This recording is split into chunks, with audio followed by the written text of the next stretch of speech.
Hello दोस्तों, सबसे पहले आप सभी का स्वागत है हमारे YouTube channel jolly the death story में। तो दोस्तों, आज की कहानी का शीर्षक है चौमासे का महीना। मैं आपका दोस्त सुनील कुमार आपके सामने एक ऐसी सच्ची घटना प्रस्तुत करना चाहता हूँ जिसे सुनकर आपके रोंगटे खड़े हो जाएंगे। लेकिन उससे पहले हम आपसे बस एक ही गुजारिश करना चाहते हैं, अगर आपने हमारा चैनल को सब्सक्राइब नहीं किया है तो सब्सक्राइब कर लें और साथ ही साथ बेल आइकन भी दबा दें ताकि हमारे वीडियो बनाने का मनोबल आपके लिए ऐसा ही बना रहे। तो चलिए बढ़ते हैं आज की इस रोमांचक कहानी की ओर। चौमासे का महीना था। बारिश उन दिनों बहुत ही ज्यादा तेजी से थी। ज्यादा बारिश होने की वजह से गांव का तालाब भी ऊपर तक भर चुका था।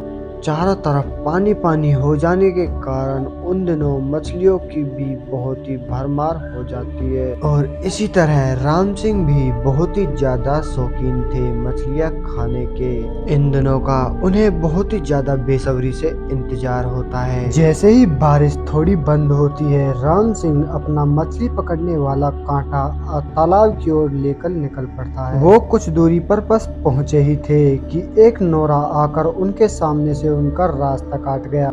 नोरा के रास्ता काटते ही राम सिंह जी वहीं पर रुक गए और इधर उधर देखने लगे कि कोई दूसरा इंसान यहाँ पर आ जाए और नोरा के काटे हुए उस रास्ते को पार कर ले।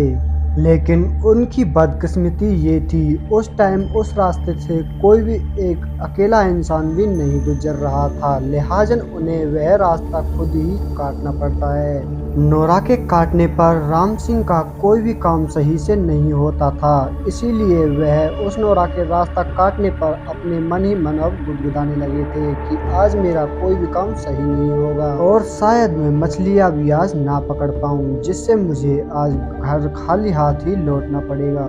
कुछ ही देर बाद राम सिंह जी उस तालाब के पास पहुंच गए जिस तालाब से उन्हें मछलियां पकड़नी थी। अब वो उस तालाब में कांटा डाल ही रहे थे कि अचानक उसे एक बहुत ही बड़े साइज की मछली नजर आई। राम सिंह जी ने बड़ी ही चालाकी से अपना कांटा उस मछली की तरफ डाला, लेकिन जैसे ही राम जी ने अपना कांटा डाला वह मछली राम सिंह जी से इधर उधर हो गई। अब तक उन्हें मछलियां पकड़ते हुए शाम हो चुकी थी, लेकिन कोई एक मछली भी उनके कांटे में अब तक नहीं फंसी थी और वह उस कांटे की तरफ बड़े ही उदास मन से देख रहे थे और उस नोरा के काटे हुए रास्ते की वजह से उसको याद कर रहे थे कि तभी उनका कांटा भारी सा हो जाता है। उन्हें लगा कि अब तो कोई मछली जरूर फंस गई है, इसीलिए वह अपने कांटे को अपनी तरफ खींचने लगते हैं। राम सिंह जी ने जिस मछली को पहले देखा था जो कि बहुत ही बड़े साइज की थी, वही मछली उनके कांटे में अब फंसी चुकी थी, जिसका वजन करीबन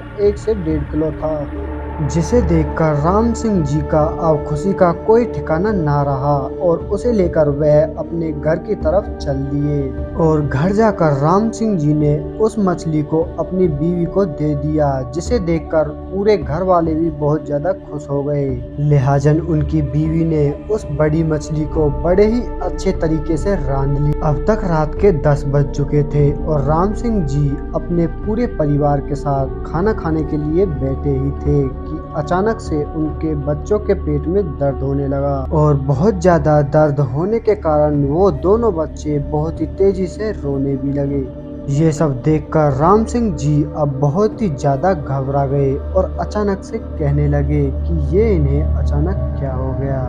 तभी उनका बड़े वाला लड़का जोर जोर से हंसने लगा और उसकी आंखें भी बहुत ही ज्यादा बड़ी बड़ी हो गई। तभी राम सिंह जी ने उससे कहा कि क्या हो गया तुम्हें। तभी उस लड़के ने कुछ बदली हुई आवाज में कहा, क्यों पहचाना नहीं, बहुत मछली खाने का शौक है ना तुम्हें, देख अब क्या करता हूँ मैं तेरे साथ। इतना सुनते ही राम सिंह जी अब तक समझ गए कि यह मेरा बेटा नहीं बल्कि कोई शैतान है जो उस मछली के साथ घर तक आ गया। और तभी राम सिंह जी ने उससे कहा, अरे तू यहाँ तक हिम्मत कैसे हुई तुम्हारी आने की। तुरंत राम सिंह जी ने पास ही में रखी एक अंगीठी से राख ली और उसे पढ़ने लगे, जिसे पढ़ने के बाद उसके शैतान के ऊपर मार दिया।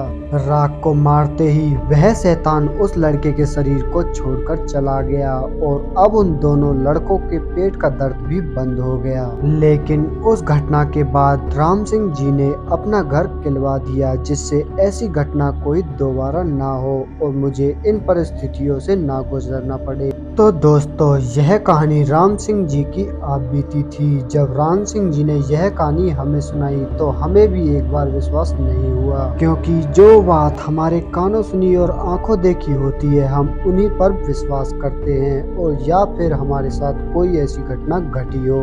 यह घटना सत्य हो या झूठ, यह आपकी सोच पर निर्भर करता है, लेकिन मनोरंजन के तौर पर आपको हमारी यह कहानी कैसी लगी हमें कमेंट करके कमेंट बॉक्स में जरूर बताएं। तो मैं आपका दोस्त सुनील कुमार मिलता हूं आपसे बहुत जल्द एक और ऐसी ही सच्ची घटना के साथ। तब तक के लिए बाय एंड टेक केयर।